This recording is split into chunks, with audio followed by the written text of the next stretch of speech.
BJP ಪಾಳ್ಯದಲ್ಲಾಗ್ತಾ ಇರುವ ಚಟುವಟಿಕೆ. ಬಿಜೆಪಿಯಿಂದ ಉಚ್ಚಾಟಿತರಾಗಿದ್ದಾರೆ ಯತ್ನಾಳ್. ಹಾಗಾದ್ರೆ ಮುಂದಿನ ನಡೆ ಏನು? ಈ ಬಗ್ಗೆ ಸದ್ಯಕ್ಕೆ ಇಡೀ ರಾಜ್ಯಕ್ಕೆ ಕಾತುರತೆ ಇದೆ. ಹೊಸ ಹಿಂದೂ ಪಕ್ಷ ಕಟ್ಟಬೇಕು ಅನ್ನೋ ಒತ್ತಡ ಇದೆ. ಆದರೆ ಇದರ ನಡುವೆ ಸುಲಭ ಸಾಧ್ಯ ಅಲ್ಲ ಅದು ಅನ್ನೋದು ಕೂಡ ಅವರಿಗೆ ಗಮನದಲ್ಲಿದೆ. ಹೀಗಿರುವಾಗಲೇ ಯತ್ನಾಳ್ ಅವರಿಗೆ ಆಫರ್ ಕೊಡ್ತಿದ್ದಾರೆ ಕೆಲ ಕಾಂಗ್ರೆಸ್ ಪಕ್ಷದ ನಾಯಕರು. ಈ ಬಗ್ಗೆ ಒಂದು ವರದಿ ನಿಮ್ಮ ಮುಂದೆ.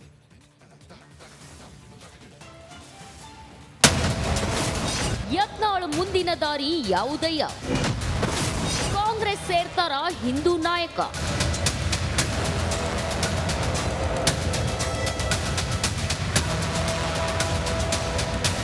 ಹಿಂದೂ ನಾಯಕರನ್ನ ಇವತ್ತು ಮೂಲಿಗುಂಪು ಮಾಡುವಂಥದ್ದೇನು ಕುತಂತ್ರ ಈ ಯಡಿಯೂರಪ್ಪ ಕುಟುಂಬ ಮಾಡಕತ್ತದೆ.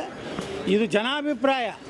ಹೊಸ ರಾಜಕೀಯ ಒಂದು ಹುಟ್ಟು ಆಗಲಿ ಕರ್ನಾಟಕದಲ್ಲಿ ಅಭಿಪ್ರಾಯ ಬಂದರೆ 100ಕ್ಕೆ 100 ನಾವು ಬರುವ ವಿಜಯದಶಮಿ ದಿವಸ ಹೊಸ ಒಂದು ರಾಜಕೀಯ ವ್ಯವಸ್ಥೆ ಕರ್ನಾಟಕದಲ್ಲಿ ನಾವು ಉದ್ಘಾಟನೆಯನ್ನು ಮಾಡ್ತೀವಿ.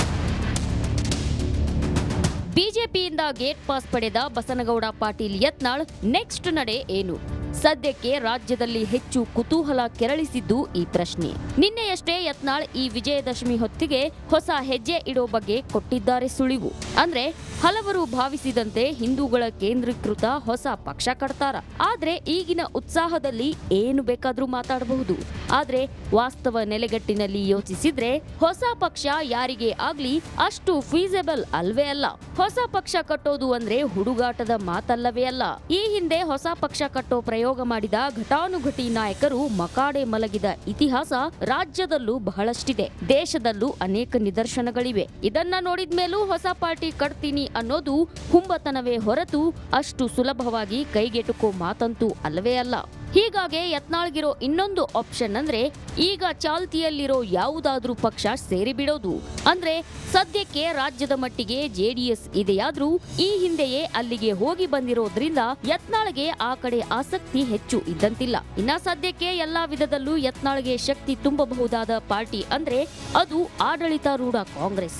ಹಾಗ್ ನೋಡಿದ್ರೆ ಯತ್ನಾಳ್ ಉಚ್ಚಾಟನೆಯಾದ ದಿನವೇ ಅವರನ್ನ ಕಾಂಗ್ರೆಸ್ಗೆ ಸೆಳೆಯೋ ನಿಟ್ಟಿನಲ್ಲಿ ತಾವು ಸೈ ಅಂದಿದ್ದು ಶಾಸಕ ರಾಜು ಕಾಗೆ. ಈ ಹಿಂದೆ ಬಿಜೆಪಿಯಲ್ಲಿದ್ದ ಕಾರಣ ರಾಜು ಕಾಗೆಗೂ ಯತ್ನಾಳ್ ಜೊತೆ ಒಡನಾಟ ಇದೆ. ಹಾಗಾಗಿ ಅವತ್ತೇ ಕಾಂಗ್ರೆಸ್ಗೆ ಆಹ್ವಾನ ಕೊಟ್ಟಿದ್ರು ರಾಜು ಕಾಗೆ. ಇಂಥ ಹೊತ್ತಲ್ಲೇ ಯತ್ನಾಳ್ರನ್ನ ಧಾರವಾಡ ಗ್ರಾಮೀಣ ಕಾಂಗ್ರೆಸ್ ಅಧ್ಯಕ್ಷ ಅನಿಲ್ ಕುಮಾರ್ ಭೇಟಿಯಾಗಿರೋದು ಅಂತೆ ಕಂತೆಗಳಿಗೆ ಕೊಟ್ಟಿದೆ ಮತ್ತಷ್ಟು ರೆಕ್ಕೆ. ಹೋಟೆಲ್ ಒಂದರಲ್ಲಿ ಯತ್ನಾಳ್ರನ್ನ ಭೇಟಿಯಾದ ಅನಿಲ್ ಕುಮಾರ್ 1 ಗಂಟೆಗೂ ಹೆಚ್ಚು ಕಾಲ ಸಮಾಲೋಚನೆ ನಡೆಸಿದ್ದಾರೆ. ಇಲ್ಲಿ ಅನಿಲ್ ಹೇಳಿದ ಕ್ಷಣ ಯತ್ನಾಳ್ ಬಂದೇ ಬಿಡ್ತಾರೆ ಅನ್ನೋದಕ್ಕೆ ಸಾಧ್ಯವಿಲ್ಲವಾದ್ರೂ ಉನ್ನತ ಕಾಂಗ್ರೆಸ್ ನಾಯಕರ ಜೊತೆಗೆ ಪ್ರಾಥಮಿಕ ಹಂತದ ಮಾತುಕತೆ ಹಾಗೂ ಪಕ್ಷ ಸೇರ್ಪಡೆ ಬಗ್ಗೆ ಪೂರಕ ವಾತಾವರಣ ನಿರ್ಮಿಸೋಕೆ ಈ ಭೇಟಿ ಸಹಕಾರಿ ಆಗಬಲ್ಲದೇನೋ. ಆದ್ರೂ ಯತ್ನಾಳ್ ಯಾವುದೇ ಗುಟ್ಟು ಬಿಟ್ಟು ಕೊಡ್ತಿಲ್ಲ.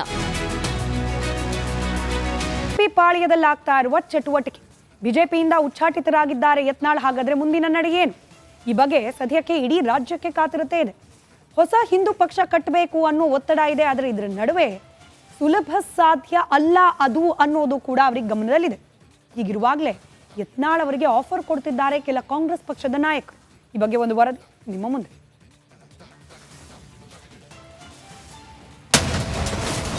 ಯತ್ನಾಳ್ ಮುಂದಿನ ದಾರಿ ಯಾವುದಯ್ಯ?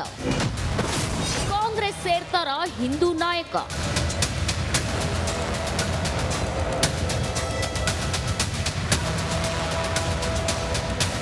ಹಿಂದೂ ನಾಯಕರನ್ನ ಇವತ್ತು ಮೂಲಿಗುಂಪು ಮಾಡುವಂಥದ್ದೇನು ಕುತಂತ್ರ ಈ ಯಡಿಯೂರಪ್ಪ ಕುಟುಂಬ ಮಾಡಕತ್ತದೆ. ಇದು ಜನಾಭಿಪ್ರಾಯ.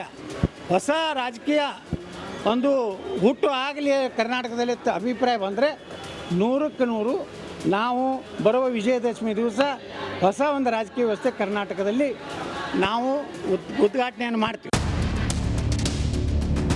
ಬಿಜೆಪಿಯಿಂದ ಗೇಟ್ ಪಾಸ್ ಪಡೆದ ಬಸನಗೌಡ ಪಾಟೀಲ್ ಯತ್ನಾಳ್ ನೆಕ್ಸ್ಟ್ ನಡೆ ಏನು? ಸದ್ಯಕ್ಕೆ ರಾಜ್ಯದಲ್ಲಿ ಹೆಚ್ಚು ಕುತೂಹಲ ಕೆರಳಿಸಿದ್ದು ಈ ಪ್ರಶ್ನೆ. ನಿನ್ನೆಯಷ್ಟೇ ಯತ್ನಾಳ್ ಈ ವಿಜಯದಶಮಿ ಹೊತ್ತಿಗೆ ಹೊಸ ಹೆಜ್ಜೆ ಇಡೋ ಬಗ್ಗೆ ಕೊಟ್ಟಿದ್ದಾರೆ ಸುಳಿವು. ಅಂದ್ರೆ ಹಲವರು ಭಾವಿಸಿದಂತೆ ಹಿಂದೂಗಳ ಕೇಂದ್ರೀಕೃತ ಹೊಸ ಪಕ್ಷ ಕಟ್ತಾರ. ಆದ್ರೆ ಈಗಿನ ಉತ್ಸಾಹದಲ್ಲಿ ಏನು ಬೇಕಾದ್ರೂ ಮಾತಾಡಬಹುದು.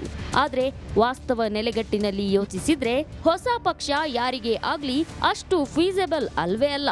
ಹೊಸ ಪಕ್ಷ ಕಟ್ಟೋದು ಅಂದ್ರೆ ಹುಡುಗಾಟದ ಮಾತಲ್ಲವೇ ಅಲ್ಲ.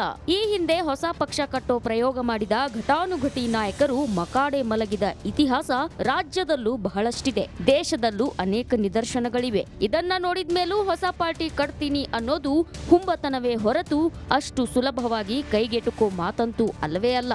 ಹೀಗಾಗಿ ಯತ್ನಾಳ್ಗಿರೋ ಇನ್ನೊಂದು ಆಪ್ಷನ್ ಅಂದ್ರೆ ಈಗ ಚಾಲ್ತಿಯಲ್ಲಿರೋ ಯಾವುದಾದ್ರೂ ಪಕ್ಷ ಸೇರಿಬಿಡೋದು.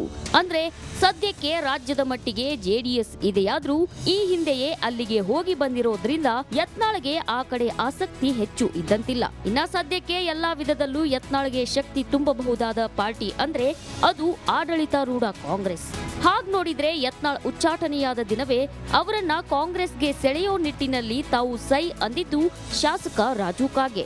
ಈ ಹಿಂದೆ ಬಿಜೆಪಿಯಲ್ಲಿದ್ದ ಕಾರಣ ರಾಜು ಕಾಗೆಗೂ ಯತ್ನಾಳ್ ಜೊತೆ ಒಡನಾಟ ಇದೆ. ಹಾಗಾಗಿ ಅವತ್ತೇ ಕಾಂಗ್ರೆಸ್ಗೆ ಆಹ್ವಾನ ಕೊಟ್ಟಿದ್ರು ರಾಜು ಕಾಗೆ. ಇಂಥ ಹೊತ್ತಲ್ಲೇ ಯತ್ನಾಳ್ರನ್ನ ಧಾರವಾಡ ಗ್ರಾಮೀಣ ಕಾಂಗ್ರೆಸ್ ಅಧ್ಯಕ್ಷ ಅನಿಲ್ ಕುಮಾರ್ ಭೇಟಿಯಾಗಿರೋದು ಅಂತೆ ಕಂತೆಗಳಿಗೆ ಕೊಟ್ಟಿದೆ ಮತ್ತಷ್ಟು ರೆಕ್ಕೆ. ಹೋಟೆಲ್ ಒಂದರಲ್ಲಿ ಯತ್ನಾಳ್ರನ್ನ ಭೇಟಿಯಾದ ಅನಿಲ್ ಕುಮಾರ್ 1 ಗಂಟೆಗೂ ಹೆಚ್ಚು ಕಾಲ ಸಮಾಲೋಚನೆ ನಡೆಸಿದ್ದಾರೆ. ಇಲ್ಲಿ ಅನಿಲ್ ಹೇಳಿದ ಕ್ಷಣ ಯತ್ನಾಳ್ ಬಂದೇ ಬಿಡ್ತಾರೆ ಅನ್ನೋದಕ್ಕೆ ಸಾಧ್ಯವಿಲ್ಲವಾದ್ರೂ ಉನ್ನತ ಕಾಂಗ್ರೆಸ್ ನಾಯಕರ ಜೊತೆಗೆ ಪ್ರಾಥಮಿಕ ಹಂತದ ಮಾತುಕತೆ ಹಾಗೂ ಪಕ್ಷ ಸೇರ್ಪಡೆ ಬಗ್ಗೆ ಪೂರಕ ವಾತಾವರಣ ನಿರ್ಮಿಸೋಕೆ ಈ ಭೇಟಿ ಸಹಕಾರಿ ಆಗಬಲ್ಲದೇನೋ.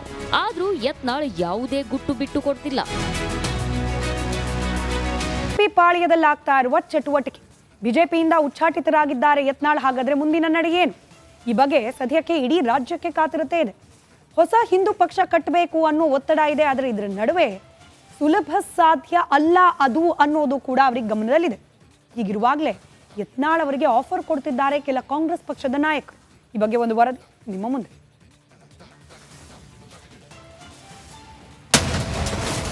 ಯತ್ನಾಳ್ ಮುಂದಿನ ದಾರಿ ಯಾವುದಯ್ಯ? ಕಾಂಗ್ರೆಸ್ ಸೇರ್ತಾರ ಹಿಂದೂ ನಾಯಕ?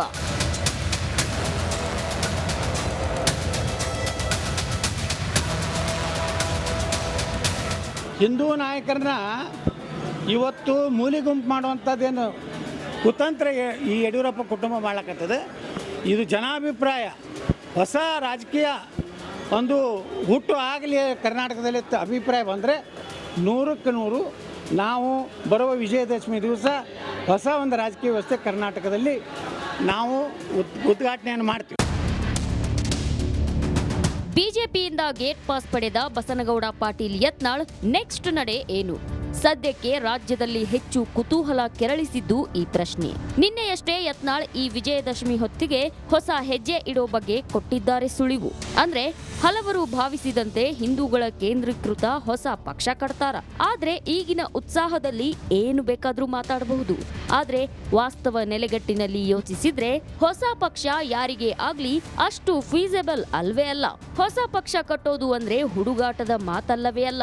ಈ ಹಿಂದೆ ಹೊಸ ಪಕ್ಷ ಕಟ್ಟೋ ಪ್ರಯೋಗ ಮಾಡಿದ ಘಟಾನುಘಟಿ ನಾಯಕರು ಮಕಾಡೆ ಮಲಗಿದ ಇತಿಹಾಸ ರಾಜ್ಯದಲ್ಲೂ ಬಹಳಷ್ಟಿದೆ, ದೇಶದಲ್ಲೂ ಅನೇಕ ನಿದರ್ಶನಗಳಿವೆ. ಇದನ್ನ ನೋಡಿದ್ಮೇಲೂ ಹೊಸ ಪಾರ್ಟಿ ಕಟ್ತೀನಿ ಅನ್ನೋದು ಹುಂಬತನವೇ ಹೊರತು ಅಷ್ಟು ಸುಲಭವಾಗಿ ಕೈಗೆಟುಕೋ ಮಾತಂತೂ ಅಲ್ಲವೇ ಅಲ್ಲ. ಹೀಗಾಗಿ ಯತ್ನಾಳ್ಗಿರೋ ಇನ್ನೊಂದು ಆಪ್ಷನ್ ಅಂದ್ರೆ ಈಗ ಚಾಲ್ತಿಯಲ್ಲಿರೋ ಯಾವುದಾದ್ರೂ ಪಕ್ಷ ಸೇರಿಬಿಡೋದು. ಅಂದ್ರೆ ಸದ್ಯಕ್ಕೆ ರಾಜ್ಯದ ಮಟ್ಟಿಗೆ ಜೆಡಿಎಸ್ ಇದೆಯಾದ್ರೂ ಈ ಹಿಂದೆಯೇ ಅಲ್ಲಿಗೆ ಹೋಗಿ ಬಂದಿರೋದ್ರಿಂದ ಯತ್ನಾಳ್ಗೆ ಆ ಕಡೆ ಆಸಕ್ತಿ ಹೆಚ್ಚು ಇದ್ದಂತಿಲ್ಲ. ಇನ್ನ ಸದ್ಯಕ್ಕೆ ಎಲ್ಲಾ ವಿಧದಲ್ಲೂ ಯತ್ನಾಳ್ಗೆ ಶಕ್ತಿ ತುಂಬಬಹುದಾದ ಪಾರ್ಟಿ ಅಂದ್ರೆ ಅದು ಆಡಳಿತಾರೂಢ ಕಾಂಗ್ರೆಸ್. ಹಾಗ್ ನೋಡಿದ್ರೆ ಯತ್ನಾಳ್ ಉಚ್ಚಾಟನೆಯಾದ ದಿನವೇ ಅವರನ್ನ ಕಾಂಗ್ರೆಸ್ಗೆ ಸೆಳೆಯೋ ನಿಟ್ಟಿನಲ್ಲಿ ತಾವು ಸೈ ಅಂದಿದ್ದು ಶಾಸಕ ರಾಜು ಕಾಗೆ. ಈ ಹಿಂದೆ ಬಿಜೆಪಿಯಲ್ಲಿದ್ದ ಕಾರಣ ರಾಜು ಕಾಗೆಗೂ ಯತ್ನಾಳ್ ಜೊತೆ ಒಡನಾಟ ಇದೆ. ಹಾಗಾಗಿ ಅವತ್ತೇ ಕಾಂಗ್ರೆಸ್ಗೆ ಆಹ್ವಾನ ಕೊಟ್ಟಿದ್ರು ರಾಜು ಕಾಗೆ. ಇಂಥ ಹೊತ್ತಲ್ಲೇ ಯತ್ನಾಳ್ರನ್ನ ಧಾರವಾಡ ಗ್ರಾಮೀಣ ಕಾಂಗ್ರೆಸ್ ಅಧ್ಯಕ್ಷ ಅನಿಲ್ ಕುಮಾರ್ ಭೇಟಿಯಾಗಿರೋದು ಅಂತೆ ಕಂತೆಗಳಿಗೆ ಕೊಟ್ಟಿದೆ ಮತ್ತಷ್ಟು ರೆಕ್ಕೆ. ಹೋಟೆಲ್ ಒಂದರಲ್ಲಿ ಯತ್ನಾಳ್ರನ್ನ ಭೇಟಿಯಾದ ಅನಿಲ್ ಕುಮಾರ್ 1 ಗಂಟೆಗೂ ಹೆಚ್ಚು ಕಾಲ ಸಮಾಲೋಚನೆ ನಡೆಸಿದ್ದಾರೆ. ಇಲ್ಲಿ ಅನಿಲ್ ಹೇಳಿದ ಕ್ಷಣ ಯತ್ನಾಳ್ ಬಂದೇ ಬಿಡ್ತಾರೆ ಅನ್ನೋದಕ್ಕೆ ಸಾಧ್ಯವಿಲ್ಲವಾದ್ರೂ ಉನ್ನತ ಕಾಂಗ್ರೆಸ್ ನಾಯಕರ ಜೊತೆಗೆ ಪ್ರಾಥಮಿಕ ಹಂತದ ಮಾತುಕತೆ ಹಾಗೂ ಪಕ್ಷ ಸೇರ್ಪಡೆ ಬಗ್ಗೆ ಪೂರಕ ವಾತಾವರಣ ನಿರ್ಮಿಸೋಕೆ ಈ ಭೇಟಿ ಸಹಕಾರಿ ಆಗಬಲ್ಲದೇನೋ. ಆದ್ರೂ ಯತ್ನಾಳ್ ಯಾವುದೇ ಗುಟ್ಟು ಬಿಟ್ಟು ಕೊಡ್ತಿಲ್ಲ.